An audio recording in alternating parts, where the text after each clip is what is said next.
Alhamdulillahirrahmanirrahim. Bismillahirrahmanirrahim. Asyhadu an la ilaha illallah wa syarika lahu wa asyhadu anna Muhammadan rasulullah. Assalamualaikum warahmatullahi wabarakatuh. Bersyukur kepada Allah Ta'ala pada malam hari ini Allah masih berikan kita nikmat walafiat bisa bermuajah kembali maka saya Nurdin dan Sabtu Bandung Indonesia. Masalahnya sebelum kita mulai kajian, mari kita berdoa tahu dan alhamdulillah sudah mustahil sudah dapat silakan.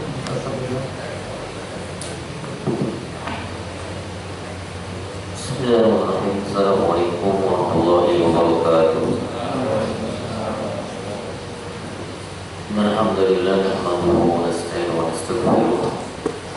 Na'udzu billahi min shururi anfusina wa min sayyiati a'malina. Man yahdihillahu fala mudilla lahu wa man yudlil fala hadiya lahu.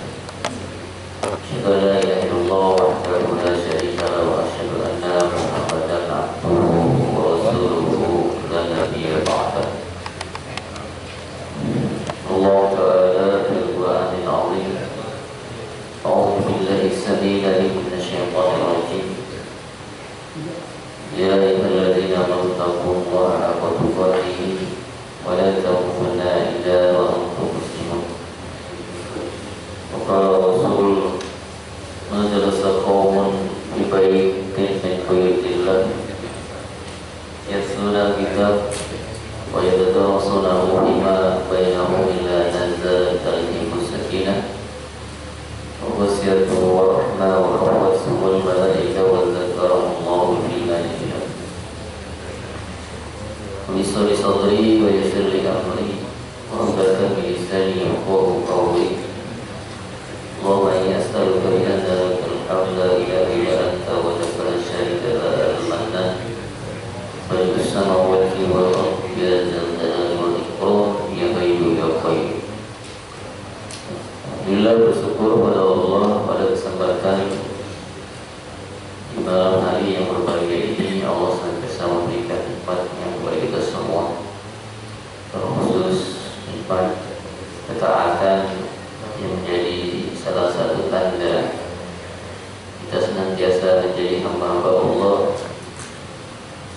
yang tunduk patuh terhadap perintah-perintahnya dan menjauhi segala apa yang dilarangnya. Salam dan salam yang terhadap kepada manusia yang mulia akhlaknya, manusia yang senantiasa dijadikan contoh bagi tauladan yang baik di Rasulullah Muhammad sallallahu alaihi wasallam. Lalu juga untuk para keluarganya, para sahabatnya, para tabi'in, tabi'ut tabi'in, as-salihin, wal mujahidin hingga yaumil qiyamah sampai kepada kita semuanya. Pada kesempatan di malam hari ini izinkan Al-Fakir menyampaikan tema terkait tazkiyatun nufus, bagaimana pembersihan jiwa kepada kita semua agar mengetahui aib diri masing-masing. Sebagian kita mungkin mudah menilai orang lain tapi jarang menilai diri sendiri. Makanya disebut taubatan nasuha itu dari kalimat nasihat. Jadi orang yang taubat itu orang yang pandai menasihati dirinya sendiri. Dia tahu aib dirinya sehingga tidak mudah merendahkan orang lain, tidak mudah menjudge orang lain, tetapi dia senantiasa berusaha memperbaiki dirinya untuk dekat dengan Allah dan menjadi pribadi yang senantiasa memiliki sifat tawadu, hilang dari sifat kesombongan, hilang dari sifat hasad, hilang dari hal-hal yang bisa mendatangkan tidak ridwan Allah kepada hamba-Nya. Dan orang yang bertakwa disebutkan di satu ayat, untuk boleh buka di surat Al-A'raf,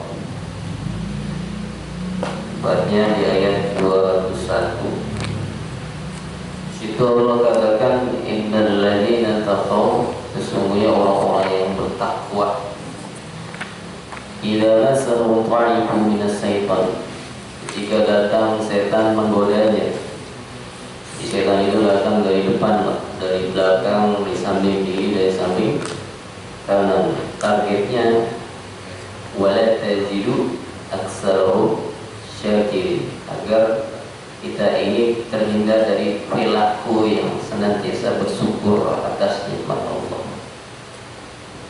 Nah, orang yang bertakwa bisa menangkal serangan-serangan setan, atau bisa dikatakan talbis iblis, tipuan-tipuan iblis, agar apa?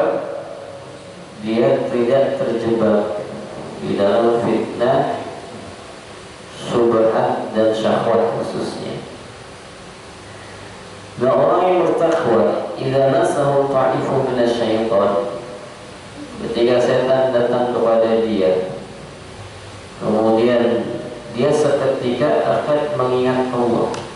Tazakkaru, ingat Allah itu adalah satu kebaikan seorang hamba di saat Allah melindungi hambanya dari godaan-godaan setan yang terkutuk. Fa'idha hum mubsirun, dan seketika itu seorang hamba itu tahu apa yang dia kerjakan itu adalah salah. Makanya setiap anak ada pasti pernah melakukan kesalahan. Nah, kesalahan inilah yang harus kita waspadai. Jangan sampai kita bersalah tapi nggak merasa salah. Nah, ini problem. Dan kejahilan itu tidak hanya bagi orang yang tidak ngaji, Pak. Ada kejahilan di kalangan orang berilmu, yaitu mereka yang haus akan pujian. Nah, itu kejahilan juga. Karena apa? Karena amalnya akan hilang. Tidak ada nilai kebaikan di dalam apa yang dia kerjakan. Makanya di dalam satu kisah, Rasulullah itu pernah ngobrol sama sahabat. Di waktu itu sahabat lagi ngomongin Dajjal. Buat sahabat itu fitnah Dajjal sangat berbahaya. Padahal sahabat ketemu Dajjal enggak kan? Kalau kita udah kenal fitnah Dajjal, pasukan-pasukannya udah banyak kan. Nah, waktu lagi ngomongin Dajjal asik, tiba-tiba Rasul nyinggung, ada yang lebih bahaya dari fitnah Dajjal. Kira-kira sahabat bingung, apa ya Rasul? Bukankah fitnah Dajjal itu yang paling berat? Iya, tapi ada fitnah yang kalian akan terkena, dan itu lebih bahaya dari fitnah Dajjal. Kalau Dajjal sesungguhnya kalian tidak akan bertemu, bisa jadi. Maka apa kata Nabi? Ketika ditanya oleh para sahabat, ketika ada fitnah Dajjal di kalangan orang ngaji, syirkun khafi. Apa syirkun khafi? Syirik kecil. Bagaimana contohnya Rasulullah? Maka Rasulullah mengumpamakan, idza rajulun dakhala fil masjid, ketika datang seorang di masjid, dia sholat, Pak. Pada sholatnya itu belum ada yang lihat, sendirian. Pas dia sholat sendirian, kemudian mungkin masuk di rakaat selanjutnya, ada orang masuk, datang lagi orang yang lain, kemudian gerakannya diubah, yang tadinya cepat jadi lambat, yang dari baca Quran yang ngebut jadi pelan. Dan di situ yang namanya sirkun khafi. Jadi berubah gara-gara ada manusia. Jadi amalan itu berubah. Yang mungkin wajahnya, badannya ada di kiblat, tapi hatinya ke manusia. Nah, inilah yang kata Nabi lebih bahaya dari fitnah Dajjal. Efeknya apa? Karena ketika seorang itu tidak tahu itu salah, bahkan cenderung udah biasa gitu, padahal amalnya pengen diekspos, pengen dilihat terus, pengen publish terus, maka ini salah satu indikasi syahwat seorang yang beramal soleh tadi sudah cenderung kepada nilai-nilai dunia dalam ibadahnya. Makanya ada hadis 3 golongan yang pertama dimasuk neraka itu bukan Fir'aun, bukan Qarun, tapi mujahid, dai, qiraatul Quran. Jadi mujahid yang berperang sampai meninggal gitu ya. Kedua orang yang dia seorang ustaz, dai, mengajarkan ilmu. Dan yang ketiga orang yang dermawan. Sampai hadis ini disampaikan oleh Abu Hurairah yang riwayat Imam Muslim. Dan ketika dapat hadis itu dia menahan kok, nggak mau nyampaikan dulu ke sahabat karena ngeri gitu ya. Saking ngerinya kenapa? Khawatir sahabat banyak yang kaget, kok bisa mujahid, penghafal Quran, dai, orang yang dermawan masuk neraka dua kan gitu. Nah ketika hadis ini disampaikan kepada Muawiyah bin Abu Sufyan, itu benar kok, pingsan. Kalau kita kena di sini pingsan nggak? Biasa aja. Berarti ada something problem. Kita belum begitu takut. Makanya orang-orang yang beriman itu harus punya sifat takut di dalam 3 kondisi. Pertama itu takut ketika bermaksiat, kedua itu takut ketika amalnya tidak diterima, dan ketiga itu takut ketika menghadapi hisab akhirat. Maka ketakutan itu yang menimbulkan apa? Fa'idha khumul sirun. Ketika itu dia tahu kesalahannya, kemudian dia bertaubat. Jadi merubah sikap dari riya menjadi ikhlas. Dari apa? Ingin dilihat orang, dia lebih cenderung sembunyi dalam amalnya. Nah ada beberapa kesalahan yang kadang kita tidak sadar. Dan dalam 3 kondisi tadi, takut ketika bermaksiat, takut ketika amal tidak diterima, takut ketika nanti saat di akhirat. Nah itulah sifat orang-orang yang bertakwa. Contoh ada di surat Al-Mu'minun, aku buka tuh di ayat 60 dan 61. Di situ kisah terkait amal soleh seorang hamba yang dekat dengan Allah, yang ketika dia senantiasa banyak beramal soleh, ternyata selalu ada kekhawatiran karena mendung tak selalu hujan kan ya, tapi hujan juga. Sama amal soleh pun belum tentu diterima gitu. Makanya di dalam surat Al-Mu'minun, surat yang ke-23 di ayat ke-60 dan 61, di situ Allah katakan terkait sifat orang yang punya rasa takut ketika amalnya tidak diterima. Yang dimana Allah katakan walladzina yutuna ma ataw wa qulubuhum wazillah. Jadi mereka itu selalu beramal soleh, bersedekah, berinfak, berdakwah, memberikan kebaikan-kebaikan yang dia miliki, tapi selalu ada kalimat rasa wa qulubuhum wazillah. Hatinya itu selalu takut. Apa yang dikhawatirkannya? Annahum, sesungguhnya ila rabbihim rajiun. Dia akan kembali kepada Allah. Dia kembali kepada Allah, amalnya gak ikut, itu maksudnya. Viralnya di dunia, tapi gak sampai di akhirat.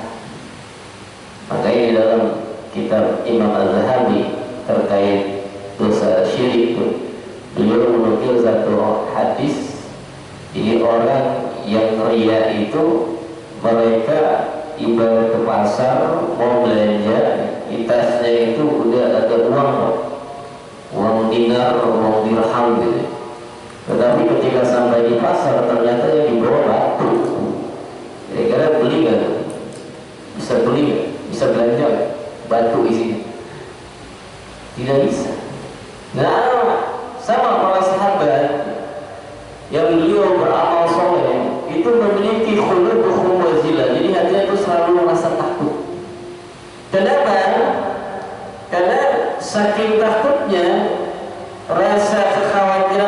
menumbuhkan amal yang lain.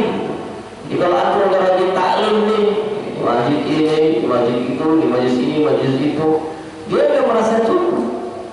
Kenapa dia merasa cukup? Khawatir yang selama ini dia sudah dapatkan belum diterima oleh Allah, maka dia tambahkan dengan amal-amal yang lain. Artinya apa? Mengamalkan ilmu yang sudah dia dapatkan. Sudah dia mulai khawatir, dia mulai nggak diterima, dia tambahin paginya zikir pagi. Khawatir zikir pagi diterima, dia masuk sedekah uang, sedekah pagi. Khawatir sedekah pagi yang diterima, dia sholat duha. Khawatir terus, dan terus dia tingkatkan amalnya, Pak. Dan inilah orang yang meninggal insya Allah dalam keadaan beramal soleh, husnul khotimah. Jadi puncaknya amal terbaik dia itu Allah cabut nyawanya dalam keadaan posisi amal terbaik yang dia lakukan. Baik, ketika ayat ini turun, istri Nabi Aisyah radhiyallahu anhu, beliau bertanya sama Nabi, ya Rasulullah, apakah orang yang khusyuk ibadahnya di ayat ini yang dimaksudkan Allah itu orang yang takut karena habis maksiat? Jadi ada kan orang habis maksiat perbuatan nasuha sampai apa berdoanya khusyuk gitu ya, sampai nangis bercucur air mata, terus apa ibadahnya lama, maka apa kata Rasulullah, Aisyah, itulah orang yang senantiasa merasa khawatir amalnya tidak diterima oleh Allah, sehingga dia terus tambahkan amal-amal yang lainnya. Makanya tanda amal diterima, Pak, tandanya nih, indikatornya itu bertambah amal yang lain. Jadi tidak cukup dengan satu itu, tetapi dengan kekhawatiran itu dia akan menambah amal-amal yang berikutnya. Dan ada lagi ketakutan di akhirat. Ketakutan di akhirat itu ialah ketika seorang itu khawatir amal diterima, sehingga nanti hisab di akhiratnya berat. Antum bisa lihat di surat Maryam ayat 71-72 di kitab Imam Ibnu Katsir dalam tafsir Ibnu Katsir. Ada salah seorang sahabat yang namanya Abdullah bin Rawaha. Jadi Abdullah bin Rawaha ini banyak hafal Quran, dekat sama Nabi. Nah, suatu ketika beliau ini bersama istrinya lagi di rumah gitu ya, lagi romantis. Sampai saking romantisnya itu dia naruh kepalanya di paha istrinya. Nah, waktu beliau ada di atas paha istrinya, kalau antum di atas paha istri gimana tuh? Masih kebayang ayat gak? Beliau ingat ayat, Pak. Apa yang dia ingat? Surat Maryam ayat 172. Posisi lagi pewek gitu ya, apalagi pengantin baru gitu. Beliau ingat ayat, wa in minkum illa waridha kana ala rabbika hatman maqdiya. Jadi posisi lagi romantis ingat ayat, tiba-tiba nangis. Melihat suaminya nangis, istrinya nanya, kenapa menangis suamiku kok tiba-tiba nangis? Maka dibacain ayat tadi terkait hisab yang dia khawatirkan.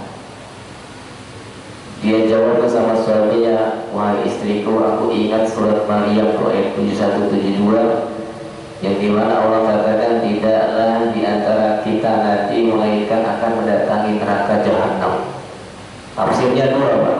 Jadi semua orang mau kafir, munafik, mukmin, zalim, fasik pasti mendatangi neraka. Kenapa? Itu sudah menjadi ketentuan Allah. Jadi sudah ketentuan dari SOP gitu ya.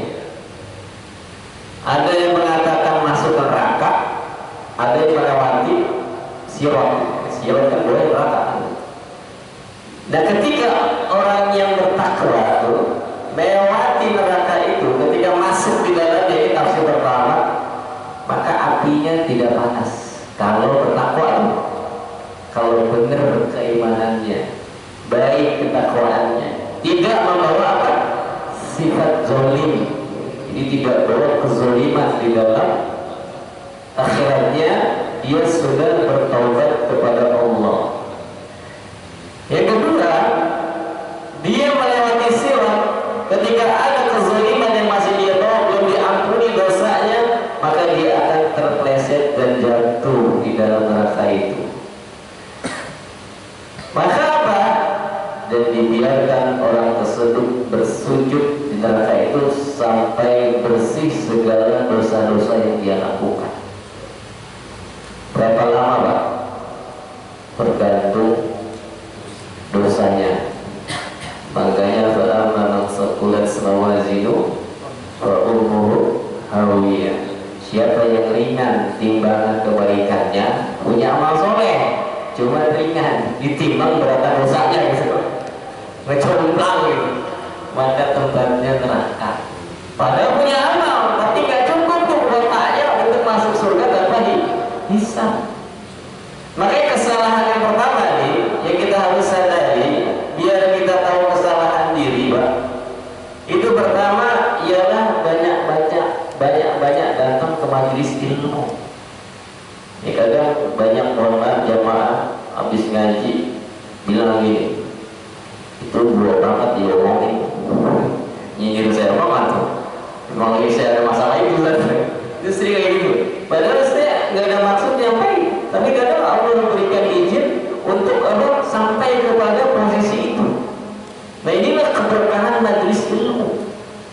Dan keberkahan majelis ilmu itu tidak hanya mohon maaf ketika antum duduk di majelisnya, tapi juga memuliakan kitabnya. Jangan sampai mohon maaf kalau Quran gak dianasin atau di bawah aja. Di dalam kitab Ta'limul Alim, Pak, itu ada seorang guru marah sama muridnya. Kenapa? Ini kitabnya gurunya gitu. Di atas ditawarin spidol, Pak. Begini. Itu dibilang oleh ilmu antum gak berkah. Enggak ngargain kitab ulama. Nah, spidol di atasnya doang.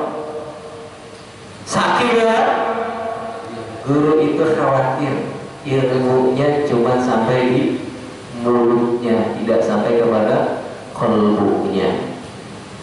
Bahkan tidak hanya itu, seorang sahabat Ali radhiyallahu anhu yang beliau mendapat gelar karamallahu wajha, dan dia juga termasuk dapat gelar babul ilmu, ilmu pintu ilmunya Rasul gitu. Beliau menyampaikan di dalam Ta'limut Ta'alim, dalam kitab Ta'limut Ta'alim, menukil satu perkataan Ali yang beliau menyampaikan apa? Banyak kesalahan para penuntut ilmu nih. Qala Ali radhiyallahu anhu, ana, kata beliau, ana abdu min alamina harfan wahidan. Apa maknanya, Pak? Jadi ada ketika kita menjadi thalib, menuntut ilmu itu ada tiga nih. Pertama, ketika tadi dengan Al-Quran, jangan sampai Al-Quran itu taruh di bawah. Kedua, mohon maaf ya, wa idza quri'a Al-Quran fastami'u lahu wa ansitu. Ketika disampaikan dalil, disampaikan ayat, dengar dan diam. Nah, itu bagian dari adab ketika kita memuliakan ilmu. Yang ketiga apa, Pak? Memuliakan ilmu itu memuliakan yang nyampein. Jangan sampai ini para thalib dulu tuh di masa para ulama salaf itu buka kertas aja pelan-pelan biar gurunya gak terganggu. Bayangin buka kertas doang, dia gak berisik. Itu adab dalam menuntut ilmu. Sehingga tiga ini yang harus kita amalkan. Sehingga Ali bilang apa? Ana abdu min amamina harfan wahidan. Jadi saya ini, kata beliau, adalah hamba sahaya, budak dari orang yang menyampaikan satu huruf kepada saya. Bayangin, satu huruf, Pak. Ali siap jadi budak. Kita berapa dapat ayat para ustaz yang baik gitu ya. Satu huruf yang disampaikan oleh Rasulullah gitu kepada Ali, Ali siap jadi budak, jadi hamba sahaya. Sampai dikatakan apa langsung? Insya'a ba'a wa insya'a ishtara. Yang artinya terserah. Jadi terserah guru saya mau jadiin saya tetap budak, atau saya dimerdekakan, atau saya mau dijual. Jadi segitunya. Kita lihat nih di surat Al-Anfal ayat 30, coba buka.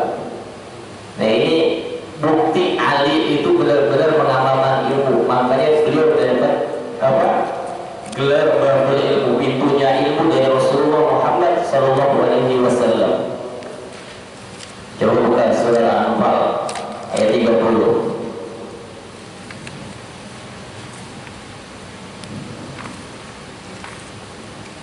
Kalau baca pada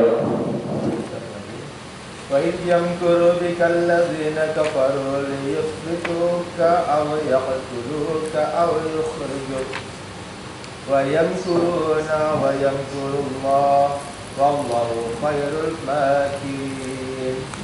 Dan ingatlah ketika orang-orang kafir Quraisy memikirkan tipu daya terhadap Muhammad untuk menangkap dan memenjarakanmu atau membunuhmu atau mengusirmu.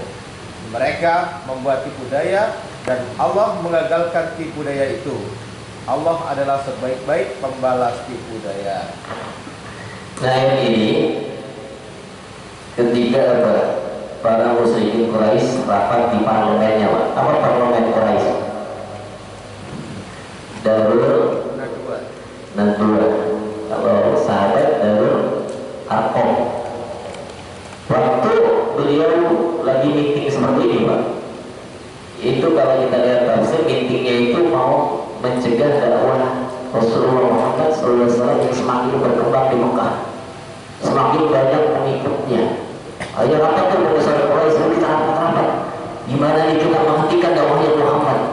Dan seketika mau rapat, Pak, datang iblis berbentuk apa? Manusia, seperti seorang syekh dari Egypt gitu ya. Kemudian dia izin gabung sama Abu Jahal CS. Nah meeting itu ngebahas apa? Membuat makar, menghentikan dakwahnya Nabi Muhammad ketika itu. Maka si syekh ini yang tua, pada dia iblis berwujud manusia, izin jadi penasehat, Pak, di rapat ini. Diizinin nggak? Diizinin, kalau itu alim dan kelihatan orang berilmu gitu, sepuh.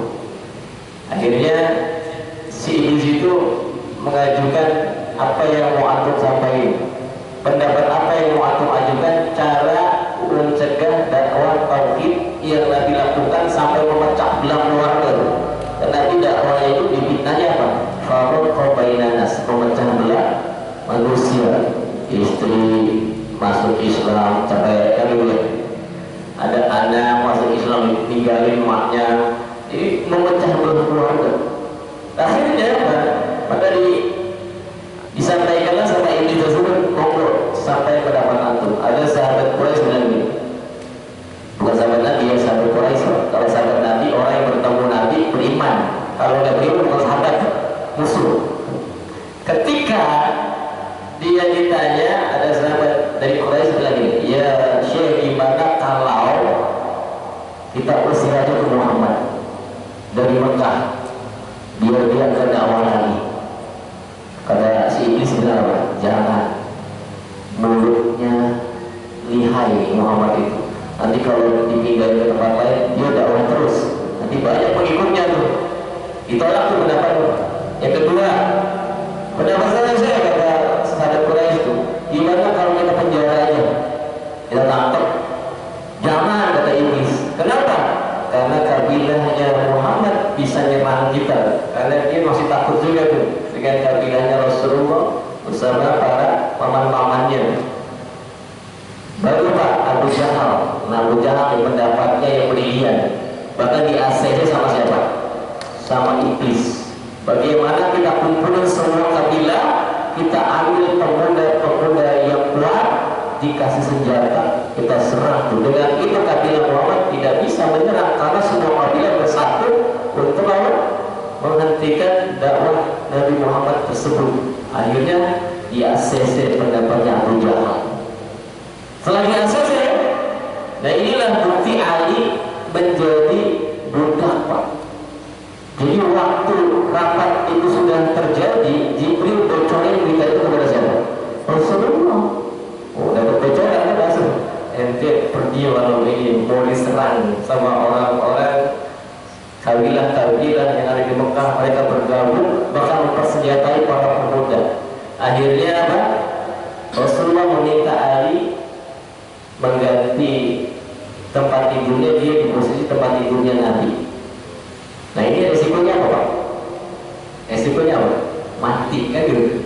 Ngorbanin ya nyawa. Tapi Ali tanpa ragu, sami'na wa ata'na ya Rasulullah. Dia laksanakan, padahal Ali masih muda ketika itu. Dia laksanakan, dia tidur di tempat Rasul tidur. Ketika sudah dikepung, Rasul sudah pergi dengan Abu Bakar. Maka ketika disingkap selimutnya ternyata sudah bukan Muhammad di situ, ternyata Ali radhiyallahu anhu. Akhirnya Ali dipukulin, Pak. Qadarullah nggak dikebukin, nggak sampai meninggal gitu ya. Inilah bukti, artinya siapa? Orang yang memuliakan ilmu, mereka siap untuk apa?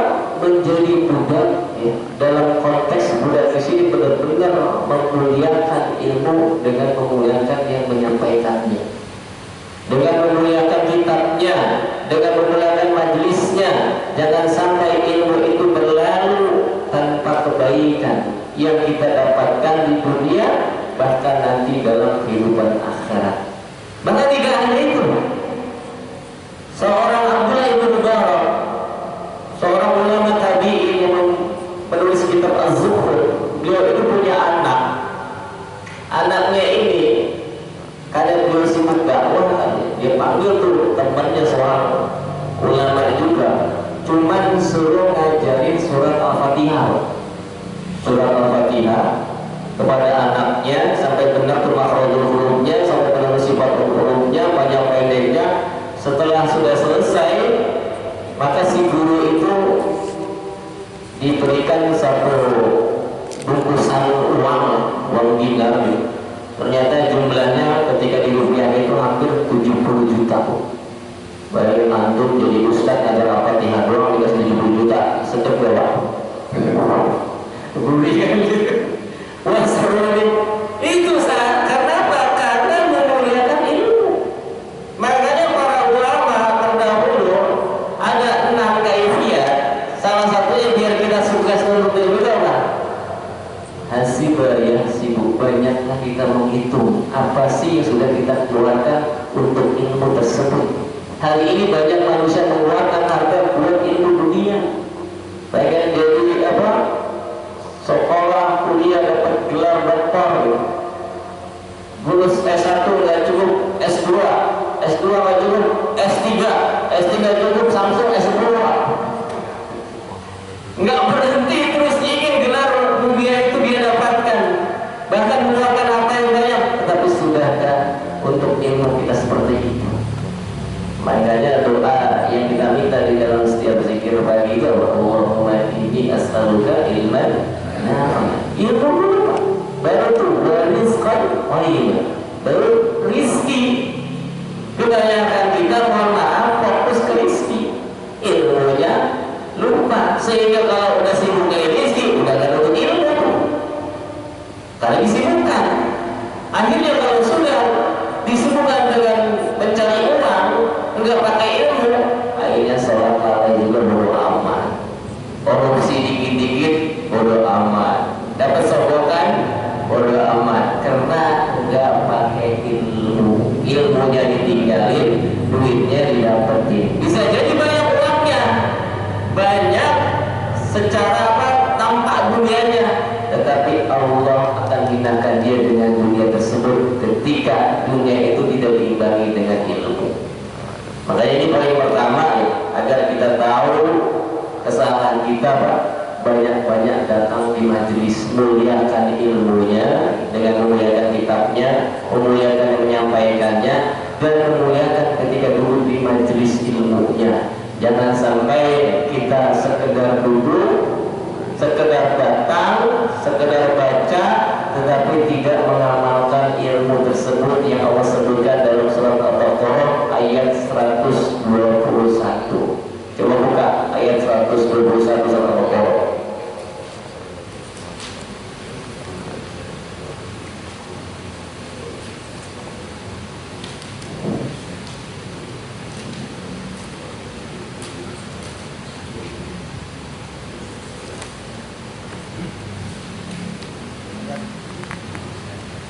Ayat 121.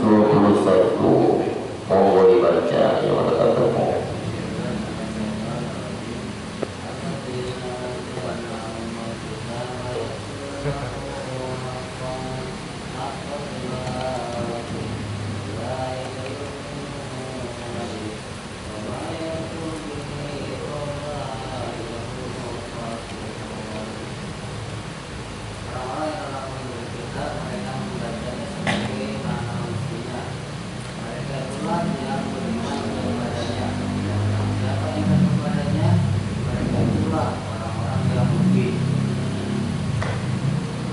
Alladzina, dan orang-orang yang atainahumul kitab, kami berikan kepadanya al-kitab, yaitu Al-Quran, Pak. Yaslunahu haqqa tilawati, dia membacanya dengan bacaan yang benar. Jadi utslu itu secara fi'il amalnya beda dengan ikhra. Kalau utslu itu Pak, perintah baca, paham, ngamalin, dan ikhlas dalam amalnya. Maka apa label yang Allah kasih dalam ayat ini? Ulaika yu'minuna bi, itulah orang mukmin yang sebenarnya. Tapi ada, mohon maaf, baca doang, tahu doang dalilnya, ngerti sih, tapi nah ada kalimat tapi itu. Contoh saya kasih umpama, ini namanya isim syarat dalam bahasa Arab. Pak Leo kaya, tapi saudaranya miskin. Bagus gak Pak Leo? Bagus gak? Jelek Pak. Kenapa? Kaya sendiri, saudaranya miskin. Begitu. Pak Leo habis Quran, Masya Allah, tapi sholatnya lalai. Jelek gak? Jelek Kak. Karena saya ketemu kemarin di telepon ibu-ibu nih di daerah saya itu, Ustaz, ini ada kawan saya anaknya minta diruqyah. Kenapa Bu? Iya tuh, semenjak keluar dari pondok padahal sudah 30 juz hafalannya, tapi Ustaz nggak mau sholat. Innalillahi wa habis Quran gak sholat. Ada yang kayak gitu, ngeri gak? Ternyata setelah ditarik benang merahnya, coba ibu tanya, pasti dia punya luka batin. Benar, ayahnya itu udah meninggal Pak.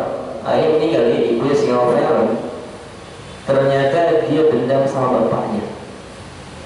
Penghafal Quran dendam sama bapaknya, udah meninggal, terus nggak sholat, senangnya main game, berhentinya mau makan doang, makan kenyang, game lagi. Ngeri gitu. Jangan kaget, di YouTube aja ada Pak, seorang akhwat murtad, keluar dari Islam, penghafal Quran juga, dites tuh di video tersebut, hafalannya masih ada.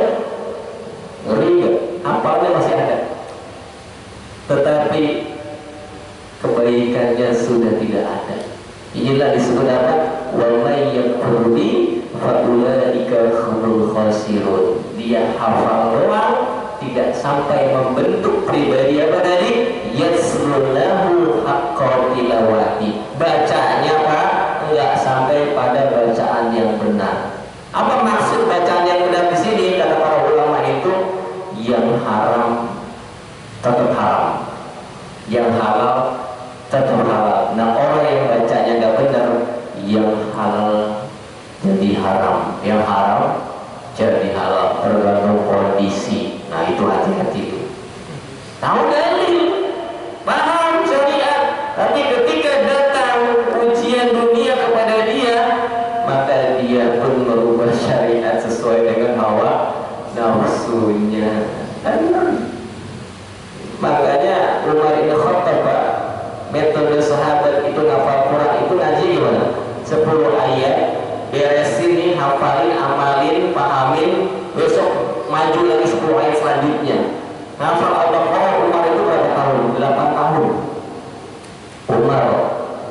ahli surga, mujahid, matinya syahid, ngafal Quran 8 tahun Al-Baqarah, tapi sudah menjadi apa? Islam, Quran itu sudah masuk ke dalam diri. Makanya kita masuk Islam gampang, tapi Islam masuk kita bisa. Itu yang masalah. Islam itu masuk kita, amalannya terrealisasi enggak? Sehingga banyak hari ini orang-orang yang mereka mendapat kebaikan mungkin dengan level-level dunianya, tapi tidak nampak kebaikan pada dirinya. Nah, ini hal-hal harus kita khawatirkan. Makanya al-iman qabla Quran. Dalam satu hadis ini, perbaiki iman dulu, baru mulai kita dekat dengan Al-Quran dalam konteks mungkin menghafal, mungkin mempelajari qiraatnya, lebih mungkin lagi mendalami makna kandungan setiap hurufnya. Makanya orang-orang yang paling rendah, mohon maaf, dalam rating orang-orang yang berilmu itu disebut fasihun. Fasihun? Fasih lisannya doang, tapi tidak membuktikan dengan amal soleh. Kalau tingkatan paling tinggi fakihun. Makanya hadis Nabi, man yuridullahu bil khairan yufaqihu fiddin, bukan yufaqihu fasihun, bukan fasih, tapi fakih, mengerti, paham, mengamalkan. Dan ini yang disebut kata Allah di surat Al-Baqarah itu mereka yang mendapat kebaikan yang banyak, di ayat 269 yang kata Allah di dalam ayat tersebut, ketika Allah katakan, coba buka surat Al-Baqarah di ayat 269-nya tuh.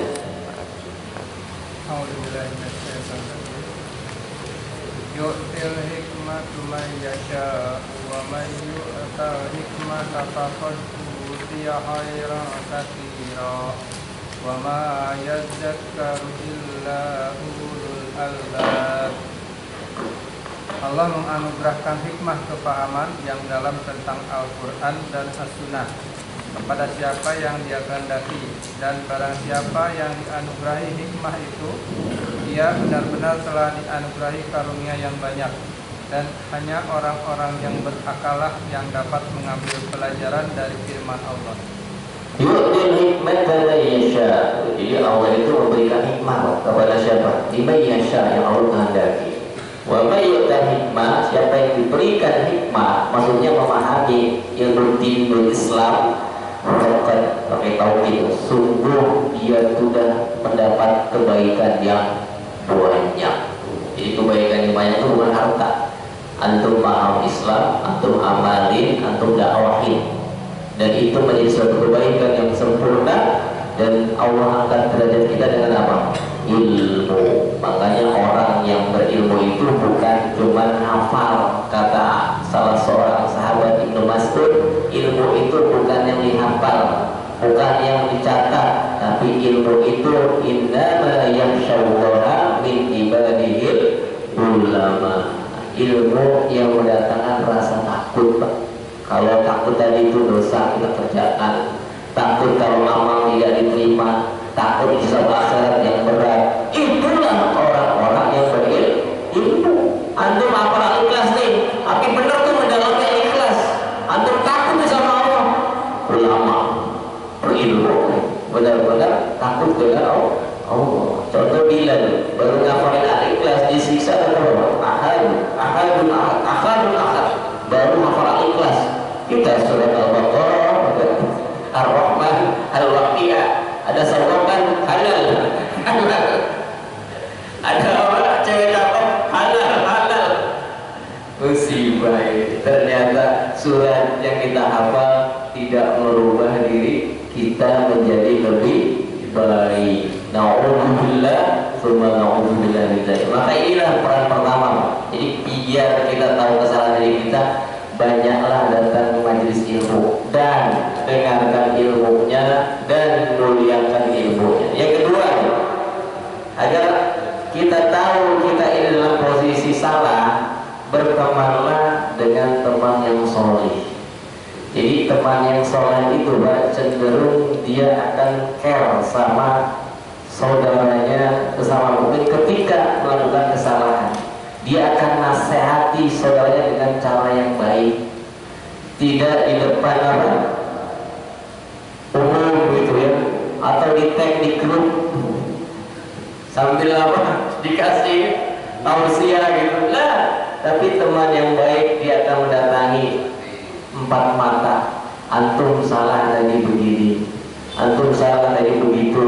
Ketika itulah nasihat yang baik, karena bukti sayangnya sama saudaranya. Al-mar'u ala dini khalili. Seseorang itu akan bersama agama temannya. Dan dengan kita punya teman yang baik, bahkan Nabi Isa alaihissalam memberi pesan kepada kita itu dalam satu tafsir, pilihlah 5 teman yang punya 3 ciri. Pertama, kalau antum punya teman yang baik itu, antum lihat wajahnya aja, antum sudah ingat Allah. Coba perhatikan samping kanan kiri kanan kalian. Ingat siapa? Ingat utang lain. Belum dibayar. Jadi ingat wajahnya, ingat Allah. Kenapa? Fa'akim wajhakan lidini hanifah. Wajahnya itu selalu dihadapkan mencari ridho Allah. Enggak ada emosi, urat pada keluar gitu ya, marah-marah, merah lah. Dia penuh akhlak mulia. Yang kedua nih, punya teman itu pilih ketika kita mendengar ucapannya, kita mendapat ilmu. Lihat statusnya, dalil, hikmah, perkataan para sahabat, sehingga kita termotivasi untuk bisa lebih baik. Dan yang ketiga nih, kalau punya teman, ketika melihat amalnya, kita semangat beribadah, mengejar akhirat. Antum main ke rumah teman antum misalkan yang baik, yang solid, tiba-tiba di rumahnya lagi baca Quran, Masya Allah. Antum main ke rumah teman antum, tiba-tiba dari Kamis lagi sahur sunnah. Antum main ke teman antum yang soleh, anaknya nakal tapi sabar, maka kita akan ternyuh. Dengan teman yang soleh tadi kita akan termotivasi.